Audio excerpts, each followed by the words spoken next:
Well, there's a big SCC chain in my family. Like, my dad went to SCC in Milford. His dad went to SCC in Milford. My grandpa's great uncle, no, his uncle, I guess it would be, went to Milford. Something above them went to Milford, so SCC just runs in the family. Oh my gosh. So I wanted to be the first girl in my family to go to SCC. Granted, That's different awesome. location, but still. It's so. still SCC. Mhm. And when you signed up with us, you didn't live here in Lincoln. I didn't. Where did I you live live? about 2.5 hours away in a small town in Kansas. So. Okay, so how did that work with you Yeah. signing up for the class here at SCC and you living in Kansas? How did you Um, study?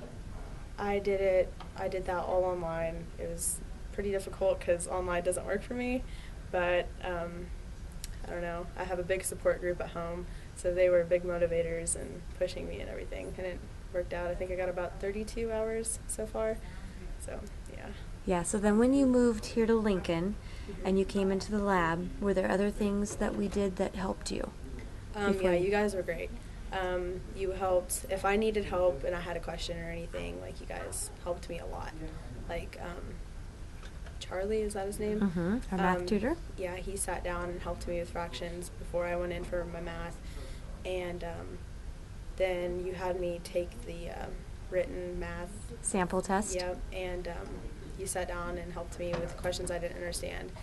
And that's something like my school did not do at all. Like, if we had a question, you got the bare minimum. But here you get a lot more than that, and it's so helpful. That's So, good. And how did you study the writing? The writing, that's what I spent the most time on. You get, like, individual modules, and then you click on the module, and then there's the individual things inside. So I would, whenever, I think it's Becky, she was explaining it to me whenever I signed up, and she said take the post-test first, and then if you get an 80, then you're fine. Started doing that, and it just wasn't working for me, so then I would just go ahead and do the activities. I would do both activities and then take the post-test, and that seemed to work pretty good for me. So I just spent most of my time on writing, which was my lowest score, and did pretty good. Very good. Okay, so let's talk about your scores. You retested. You first tested in writing Right. by itself. Yes. And you remember what you got? It was 82. 82. You improved 60 points. Yes. And before you took the test, though, you were really concerned. I was scared. I was nervous. Very scared. I recall I was shaking. Test anxiety. Yes. Big time. Yeah.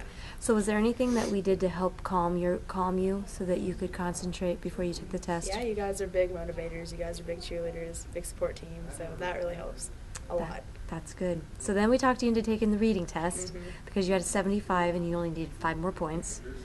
You went and tested. Got an 85. You got an 85. Yes. So no reading class required. Okay, then you studied your math and you had a 52. You needed a 58 to get into the math class required for your program for paramedic. And did you get it? Yes. You got it. Yeah. You got 64. So you actually bypassed 4 classes. So you saved your mom and dad a lot of money. Yeah. Okay, so what are your plans now? Are you registered for classes? I am. And when's your first class? I actually had my first class today. I only had one class, but